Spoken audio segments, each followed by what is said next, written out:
kita harus mengalami janji Tuhan. Kita harus mengalami berkat Tuhan. Tolong disambung loh kata-kata saya, saudara. Saya ini udah khotbah 7 kali loh. Saudara cuma saya suruh sambung berkat. Nyambung aja kagak mau. Bagaimana mau diberkati? Hello? Kalau dengar firman yang kira-kira itu yes, langsung ngomong amin. Respon saudara terhadap firman Tuhan menentukan kapasitas berkatmu di dalam hidupmu. Katakan. Jadi saya tidak usah tanya, ada amin? Amin lagi ke toilet. Saudara, kita belajar dari orang-orang di dalam Alkitab yang namanya tercatat bagaimana mereka membuat sebuah terobosan di dalam iman. Alkitab berkata begini, saudara, sia-sialah usaha orang membangun sesuatu jika itu bukan karena Tuhan. Sia-sialah orang yang bangun pagi-pagi dan duduk sampai larut malam, ya. Dia bekerja untuk mendapatkan roti, makan roti yang didapatinya dengan susah payah. Di dalam terjemahan bahasa Inggrisnya dikatakan dia makan roti penderitaan. Saudara kerja keras bangun subuh silahkan, sampai jauh malam silahkan. Engkau makan roti, yes, bisa dapat uang, bisa dapat kekayaan. Tapi itu namanya roti penderitaan. Makanya Alkitab berkata itu diberikan Tuhan kepada orang yang dikenannya pada waktu dia tidur. Tapi bukan berarti saudara disuruh tidur terus. Namun orang benar tidur pun diberkati, apalagi kerja semakin orang yang mengandalkan Tuhan tidak akan pernah ditinggalkan Tuhan. Ya, saya tidak mau makan roti penderitaan, saudara. Makanya ada orang konseling, Bu Debi, saya ini nggak tahu kenapa saya kerja Bu, malam jadi siang, siang jadi malam. Saya bilang, kamu tinggalnya salah benua. Kalau pagi jadi siang, siang jadi malam, ya tinggal di Amerika sekalian toh. Biar benar pertukaran waktunya kan 24 jam. Saya Bu, kepala jadi kaki, kaki jadi kepala. Saya bilang setengah mati loh. Coba saudara jalan pakai kepala. Hanya untuk demi nafkah keluarga Bu. Saya banting tulang siang dan malam, tulang dibanting-banting, saudara. Bayangkan loh, kita tulang aja, ya ketutuk siti loh, sakit enggak? Apalagi kalau tulang di patah enggak? Begitulah gambaran orang yang bekerja banting tulang tanpa mengandalkan Tuhan. Kau dapat roti, dapat. Mungkin rotimu banyak kau dapat, tapi itu namanya roti penderitaan. Jadi rotinya banyak, keluarganya hancur, rumah tangganya ribut terus. Ada di sini yang tiap hari ribut terus? Jangan angkat tangan. Jangan. Nanti Pak Sem datangi saudara, dibawa di kolam baptisan, dicemplungi 20 menit ya Pak. Biar buka mata langsung di rumah Bapa di surga. Toh? Saudara, tapi orang yang mengandalkan Tuhan disertai diberkati Tuhan. Salah satu kisah di dalam Alkitab yaitu seorang raja yang bernama Hizkia. Apa yang saudara tahu dari kisahnya Raja Hizkia? Angkat tangan. Yang tahu dapat sepeda di bawah. Siapa yang tahu Raja Hizkia itu yang lulus sekolah minggu berapa banyak? Yang tidak tahu perlu sekolah minggu lagi kayaknya ini Pak Gembala ya. Ayo, Raja Hizkia itu cerita yang sangat luar biasa loh. Apa Bu? Oh, diberi umur panjang, bonus umur 15 tahun. Waktu dia sakit, dia berdoa, langsung saat itu dijawab Tuhan, disembuhkan, diperpanjang umur. Kita sudah berdoa 10 tahun ini ibu, saya berdoa 30 tahun ibu, tidak dijawab-jawab. Hizkia berdoa saat itu dijawab. Amin. Saudara mau nggak berdoa saat ini dijawab? Diberi Tuhan kepada orang yang dikenannya. Loh, saya kadang belum berdoa loh, baru timbul di hati loh, baru timbul di hati ini. Ya, saya kemarin tanggal 5 peresmian sekolah misi Alkitab saya di Bandungan. Tepuk tangan dong buat Tuhan. Saya tidak jalankan proposal, semua karena Tuhan. Ya, saudara, apa yang kami butuhkan, saya belum ngomong, belum doa, belum. Baru ngomong suami saya, udah mau peresmian, ndak ada furniture loh di sekolah. Iya ya, ntar aja nanti kita carilah yang murah-murah aja. Langsung WA masuk, ting, shalom ibu, saya punya pabrik furniture, saya disuruh Tuhan hubungi ibu. Apa yang ibu butuhkan untuk sekolah misi ibu, semua akan saya penuhi. Wow, enggak? Wow. Bukan wow lagi, wow. Saya khotbah yang ke-7 ini kok semakin semangat ya bu. Kalau sampai jam 10 mau ya? Anda puas, saya lemes. Mau. Iya loh, orang dikenan Tuhan tuh enak saudara. Apa yang dia pengen, Tuhan bilang loh, ya, keinginan hatinya tuh dipenuhi Tuhan. Saya pernah diundang pelayanan saudara. Saya ini nggak pernah tentukan tiket pesawatnya apa, hotelnya apa, nggak pernah. Ibu mau naik pesawat apa? Batik aja yang murah. Ibu hotelnya apa? Yang penting hotelnya ya nyaman lah. Saya diundang ke Morowali, masuk hotel airnya coklat. Mau sikat gigi, buka wastafel, suami saya bilang, saya coklat loh airnya. Maklum, sumber airnya langsung dari sungai. Jadi kalau hujan jadi kopi susu itu air. Jadi sikat gigi pakai aqua saja, lah mandi keramas pakai itu yang coklat. Tidak apa-apa, Tuhan kuduskan. Saya tidak pernah meminta hotel yang seperti apa. Tiba-tiba diundang ke satu pelayanan. Saya tanya sama suami, hotelnya apa ya? Hotel ini loh. Saya tidak pernah dengar nama hotel itu.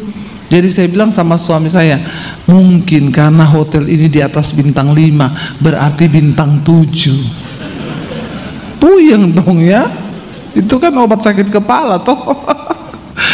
Tapi ya sudah, enggak apa-apa. Lihat di Google. Oh bagus, kata suami saya. Bagus hotelnya. Oh iya.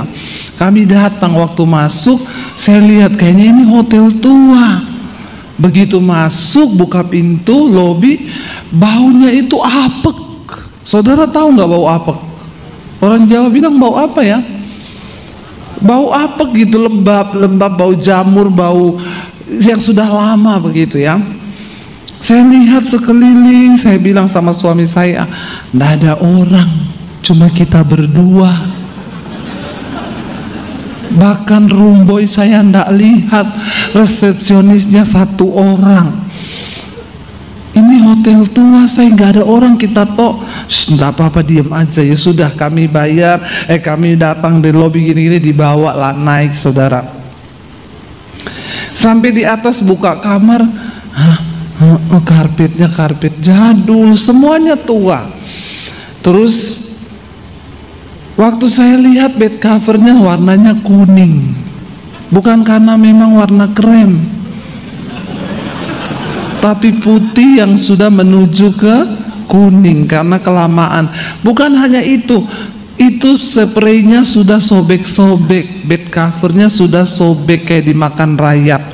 Waktu buka bed covernya mau tidur, kutu busuk banyak. Saya bilang sama suami, aku ndak bisa tidur di hotel ini. Pertama, kayaknya seluruh hotel cuma kita tamunya. Kau lihat ke bawah itu kolam renang, ndak ada orang satupun. Suami saya bilang, oh ini ndak ada orang nih. Agak-agak singgup bagaimana itu hotel. Saya bilang yang kedua, kenapa saya ndak mau tidur sini? Banyak kutu busuk yang ada. Kita nggak jadi pelayanan, garuk-garuk semua ini, bentol-bentol digigit kutu busuk. Saya bersin-bersin itu bau karpet yang sudah apa? Saya bilang sama suami, kita pindah hotel. Suami saya bilang, oh tapi gimana ya, enggak enak juga, ntar dipikir kita ini pendeta minta-minta pindah hotel. Gini aja kita cari hotel dekat sini, di sekitar situ banyak hotel yang ada nama, harganya sama, bukan soal mahal, tapi kan hotel yang hidup. Ini kan hotel mati, nggak ada orang. Nggak ada orang, saudara. Akhirnya saya bilang sama suami saya, ya sudah, kita cari aja yuk hotel lain. Nggak usah ngomong ke panitianya. Nanti kita diantar pulang kan ke sini, kita naik Grab. Jangan tertawa, ini saya pergumulan loh saudara. Susah ya, serba salah jadi hamba Tuhan itu. Kita naik Grab pergi ke hotel yang kita bayar sendiri. Nanti kita tanya dia, besok kami dijemput jam berapa ya, kita naik Grab lagi ke situ. Loh kan saya cukup berhikmat toh. Nggak apa-apa, kami bayar sendiri nggak apa-apa, tapi nggak banyak kutu busuk. Terus suami saya bilang, tapi gimana ya kalau ketahuan nggak enak gini-gini.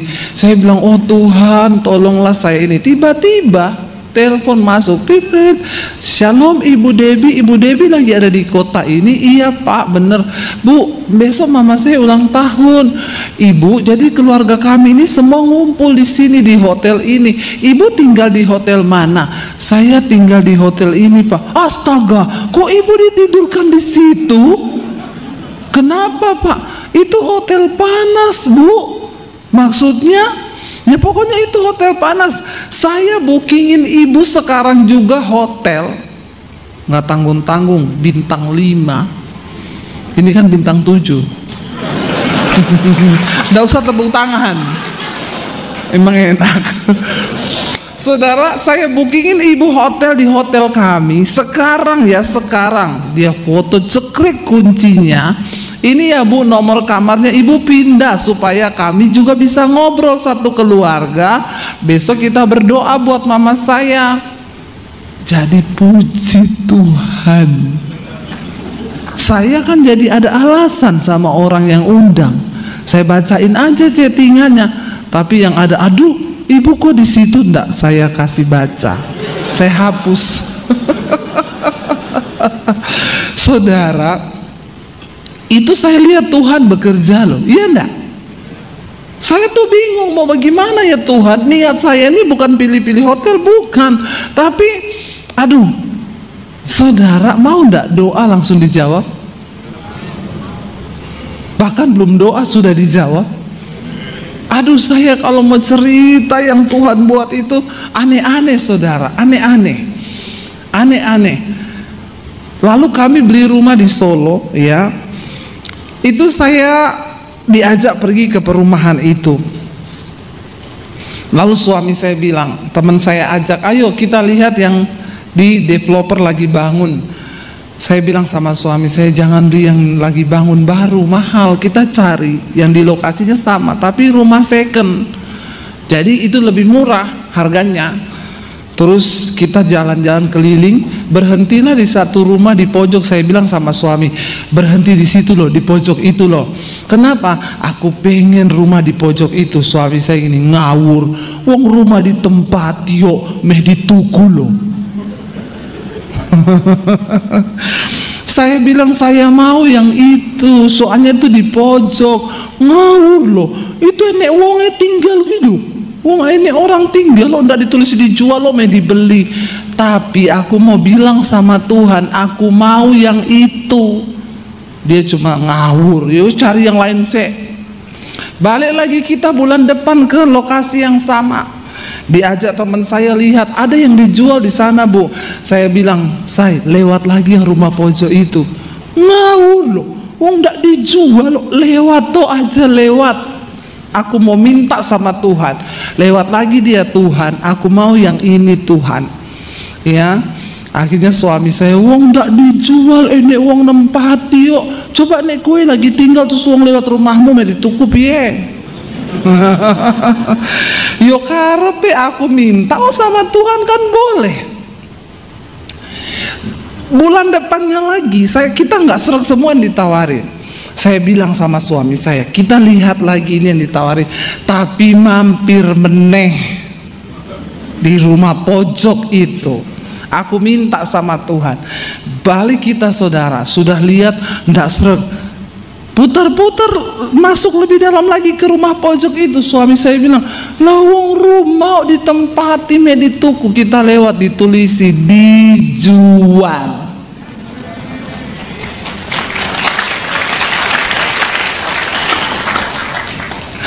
Tuhan memberi keinginan saudara, hati orang yang dikenanya. Saya bilang loh dijual, telepon. Mbak, itu dijual ya? Iya betul, orangnya lagi butuh uang karena terlilit utang di bank. Mintanya berapa? Sekian.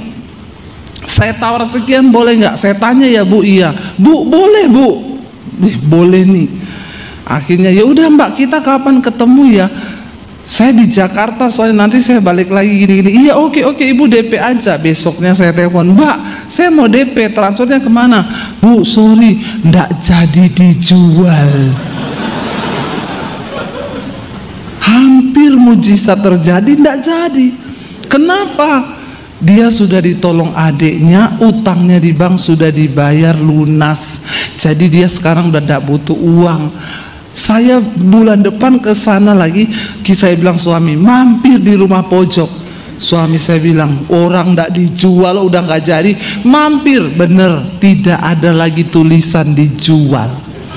Saya bilang, tapi aku minta itu sama Tuhan.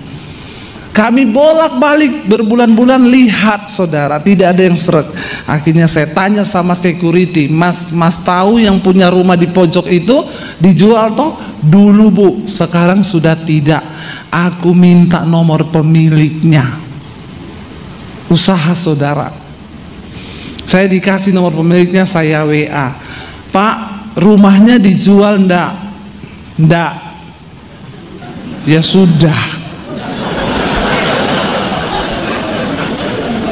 Tapi saya bilang sama suami saya, tapi aku udah minta lo itu sama Tuhan. Lawang ndak jadi dijual lo gini. Aku minta sama Tuhan. Sudah akhirnya kita pulang ke Jakarta. Ndak lama kemudian bapaknya bilang, Bu serius ndak? Saya bilang ini bukan cuma serius Pak, 2 rius sayang. Jadi gimana, harganya berapa? Sekian.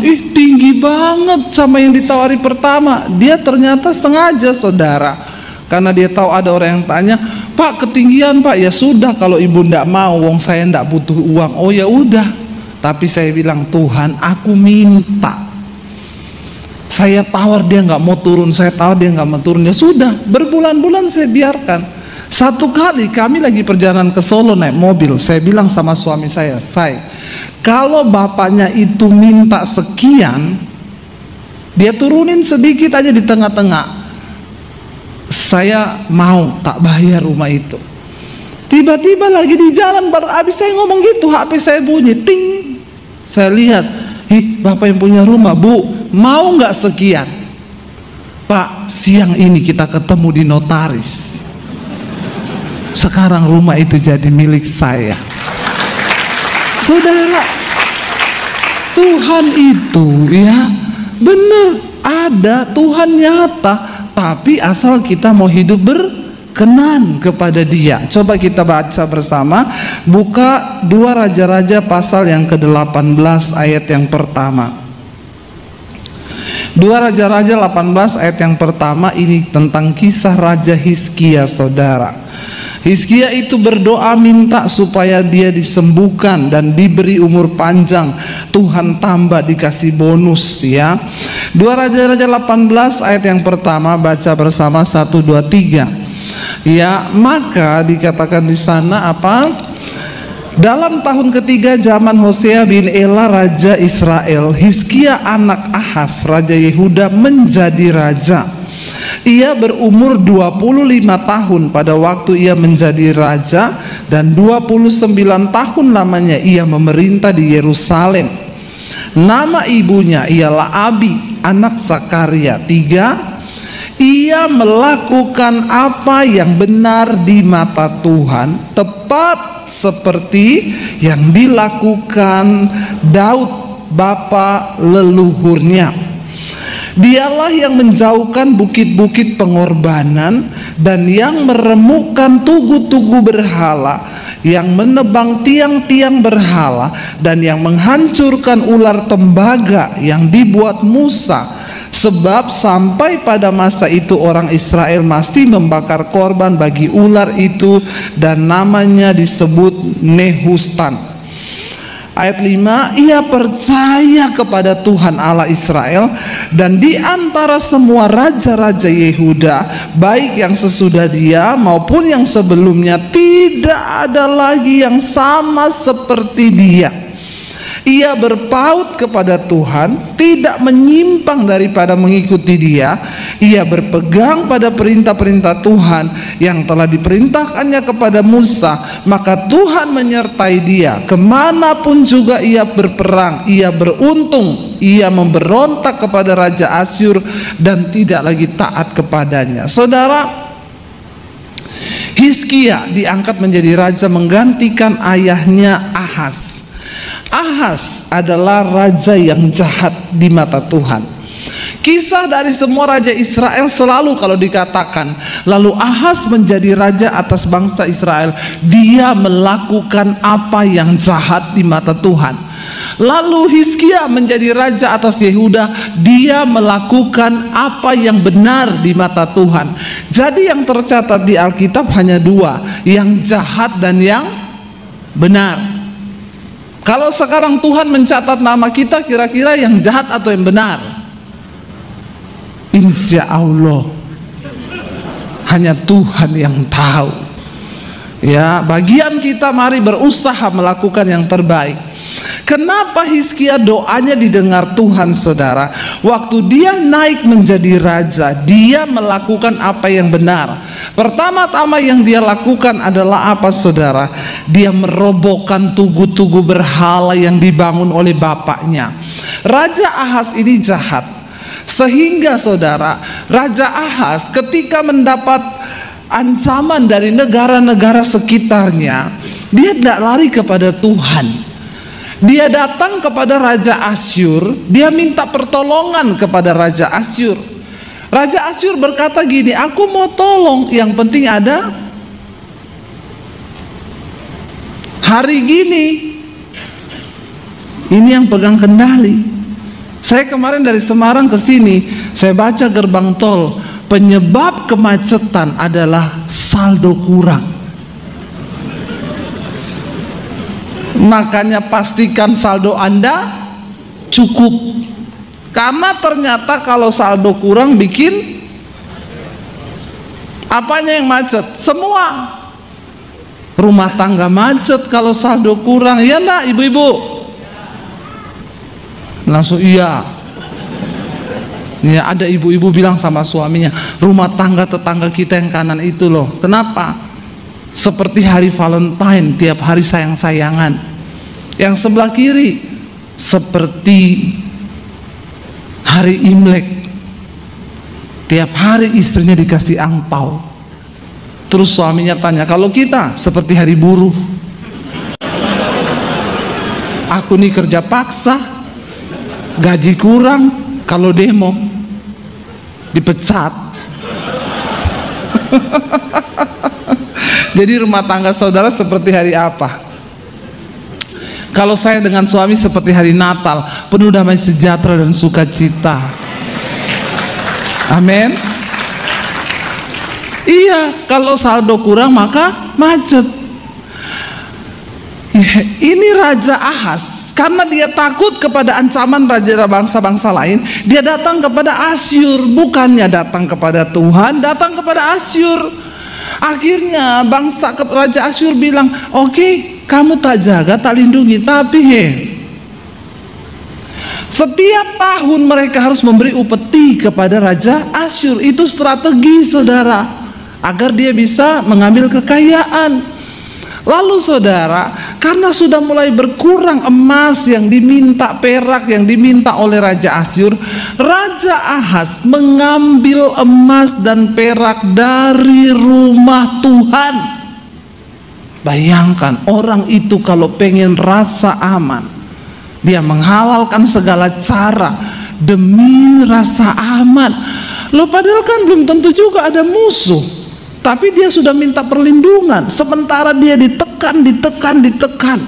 Apalagi kalau sudah mendekati jatuh tempo, dia ditelepon Raja Asyur, siap ya, akhir bulan ini anak buahku datang, kamu tambah upetimu, kalau enggak aku enggak jaga kamu. Hidup seperti gitu enak enggak, saudara?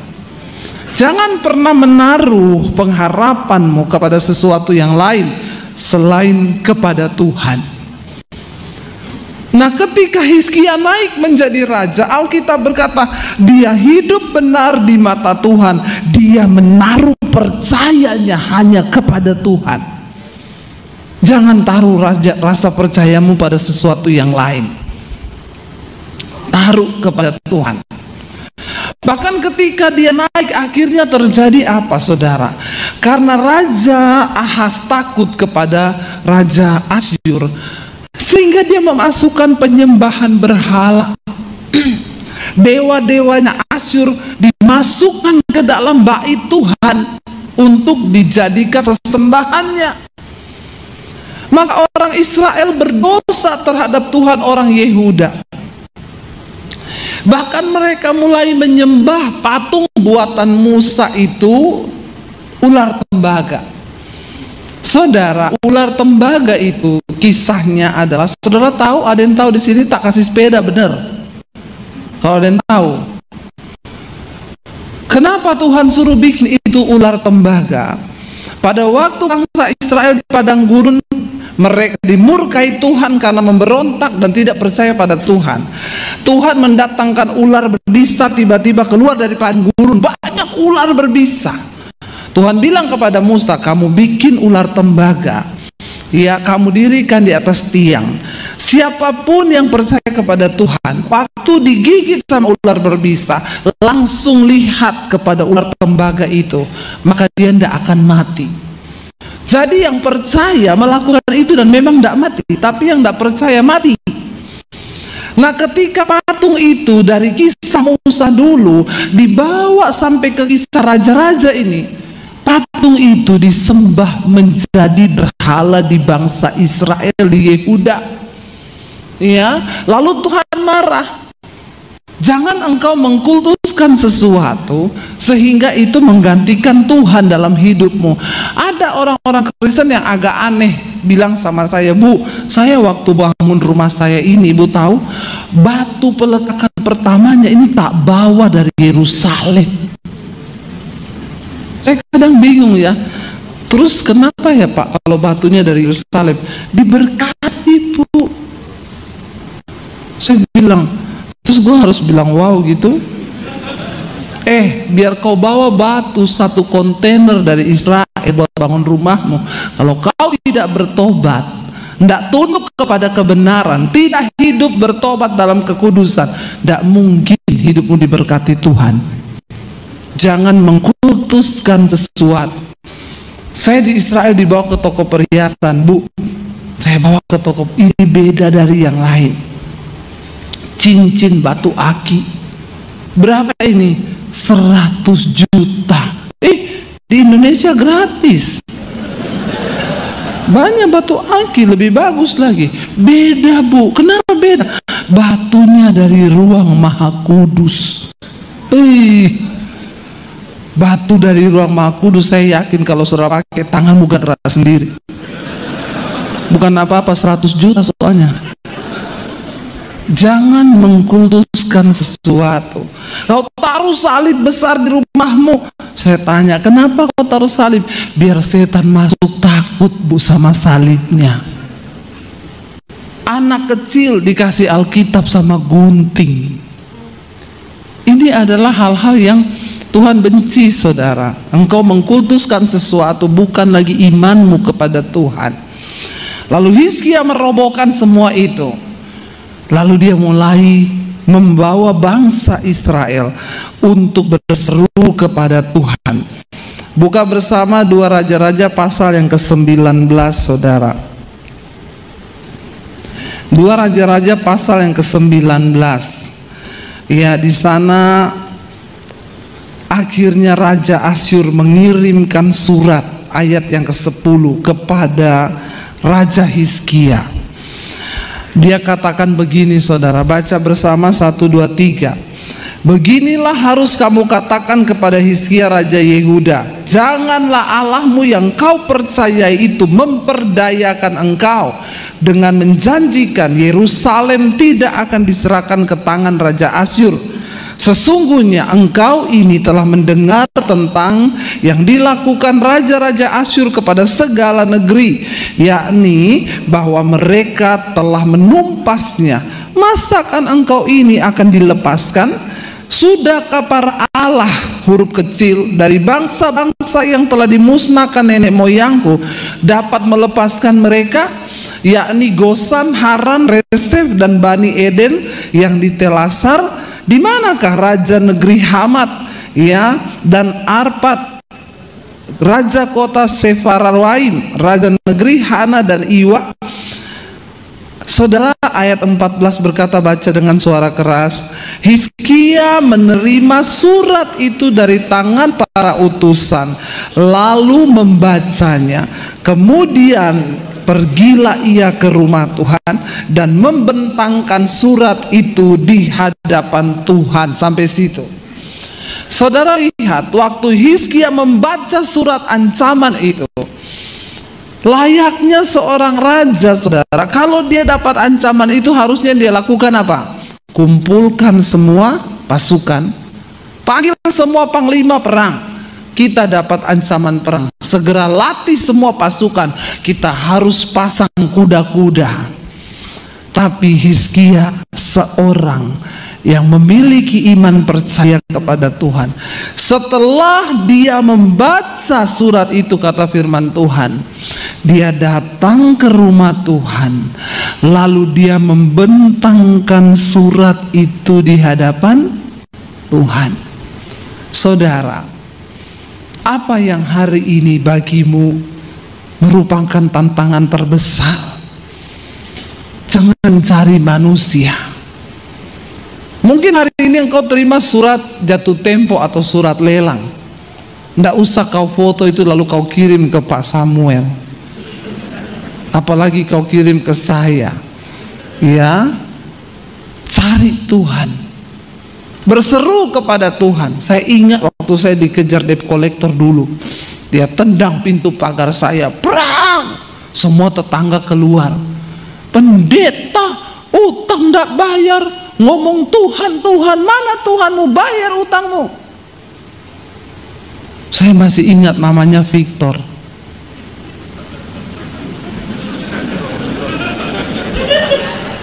Dia juga orang Kristen. Saya bilang, saya ini utang bukan niat tidak bayar loh. Saya mau bayar, tapi memang keadaannya saya lagi tidak bisa bayar.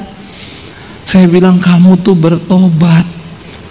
Jangan kerja jadi debt collector yang tendang-tendang pagar orang, mengancam orang. Bo, ibu kasih saya kerjaan. Saya bilang, orang seutang saya yang gak bisa saya bayar, apalagi gaji buat kamu.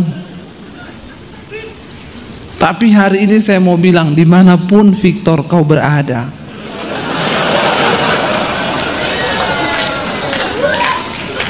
Tuhanku itu hidup.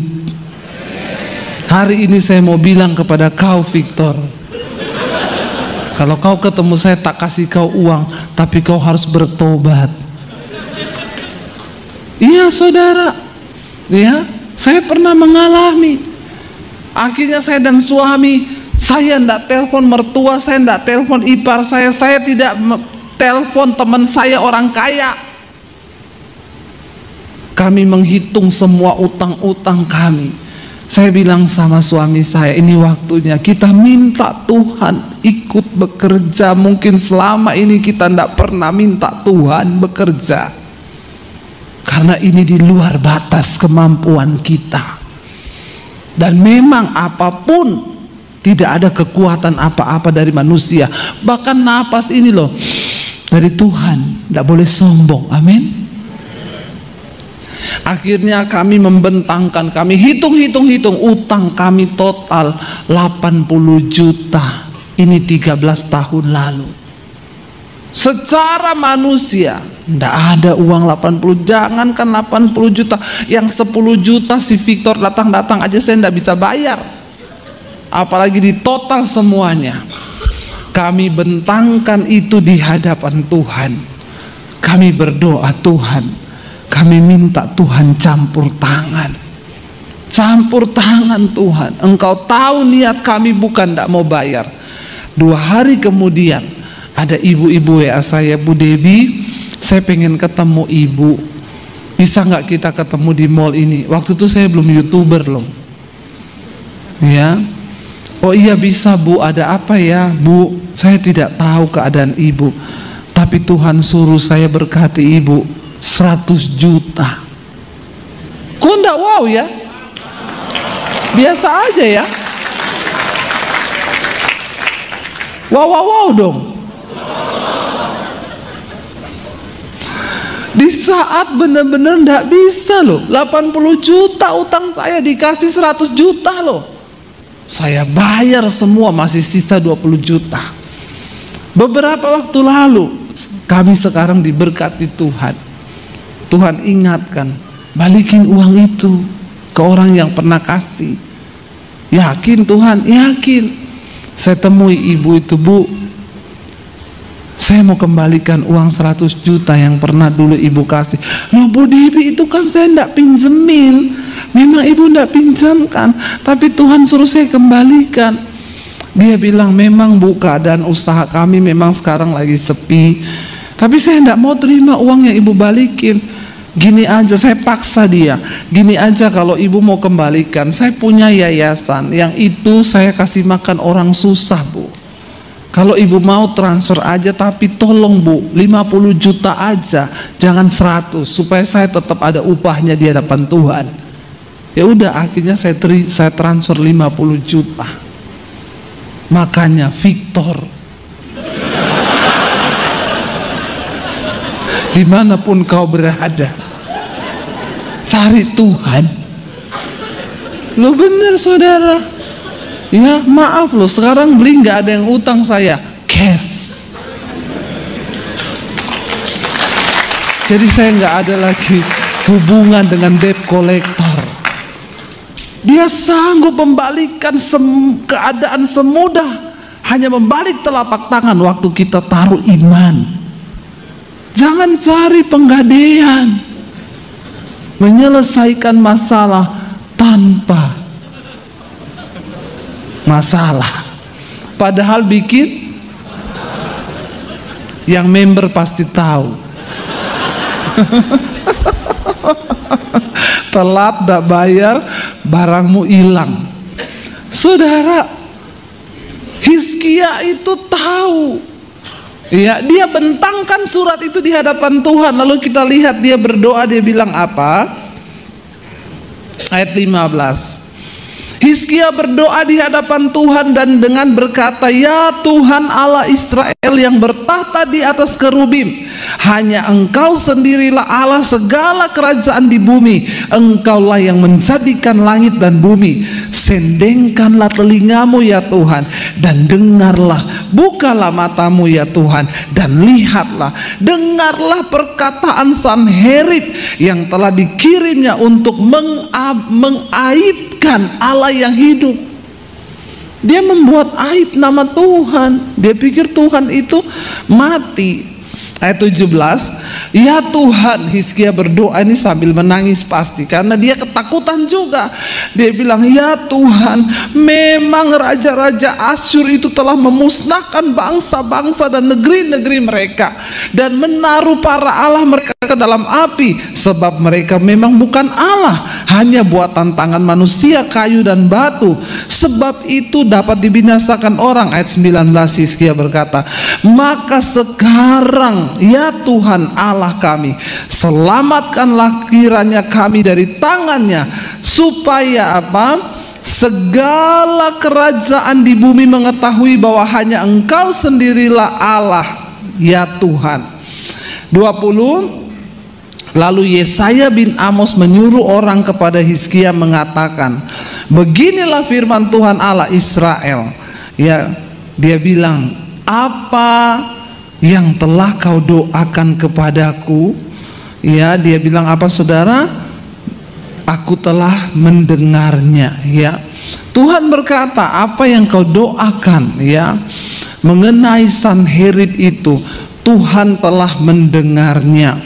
Saudara, Hizkia berdoa didengar.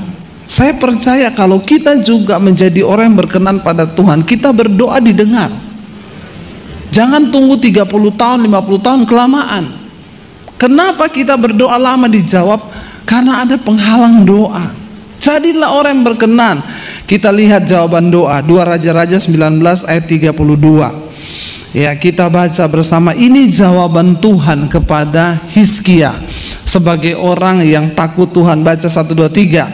Sebab itu beginilah firman Tuhan mengenai Raja Asyur, ia tidak akan masuk ke kota ini dan tidak akan menembakkan panah ke sana, juga ia tidak akan mendatanginya dengan perisai dan tidak akan menimbun tanah menjadi tembok untuk mengepungnya.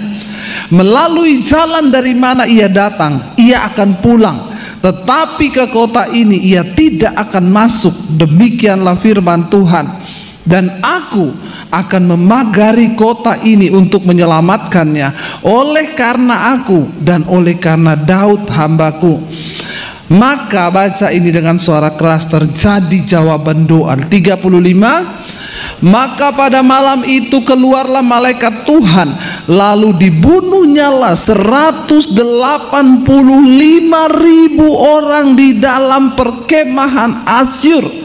Keesokan harinya pagi-pagi tampaklah semuanya bangkai orang-orang mati belaka. Saudara, saya mau tanya, bagi Raja Hizkia, dapatkah dia melakukan hal itu, membunuh tentara Asyur dalam waktu satu malam sejumlah 185.000 orang? Banyak nggak itu? Banyak, saudara. Banyak, sangat banyak. Mereka berkemah untuk mengepung Yehuda. Tuhan bilang mereka tidak akan masuk. Dan malaikat turun. Saudara percaya, ada pertolongan yang supranatural, ada mujizat yang supranatural yang bisa terjadi bagi anak-anak Tuhan yang hidupnya berkenan kepada Tuhan. Kejar perkenanan Tuhan tahun 2024 ini. Maka waktu kau doa, belum doa dijawab, belum doa dijawab. Kita percaya kita punya Tuhan yang hidup. Dan pada akhirnya saudara, dikatakan ayat yang ke-36. Sebab itu berangkatlah Sanherib Raja Asyur dan pulang. Dia lihat semua pasukannya mati. Lalu tinggallah ia di Niniwe. 37. Pada suatu kali ketika ia sujud menyembah di kuil Nisroch Allahnya, maka Adramelek dan Sareser anak-anaknya membunuh dia dengan pedang, dan mereka meloloskan diri ke tanah Ararat. Kemudian Esarhadon anaknya menjadi raja menggantikan dia. Saudara lihat akhir hidupnya, dia menghina Allah Israel yang hidup. Dia dibunuh ketika lagi berdoa di depan Allah, huruf kecil dewanya. Dan Tuhan perlihatkan bahwa sesungguhnya Allahmu yang tidak bisa bikin apa-apa terhadap kau. Saudara, tidak ada perkara yang mustahil bagi Tuhan. Waktu kita sungguh-sungguh percaya kepada Tuhan, Tuhan itu sanggup melakukan segala perkara. Amin, saudara. Kita bangkit berdiri bersama. Saya minta tadi kunci lagu yang terakhir. Bangkit berdiri bersama. Tak pernah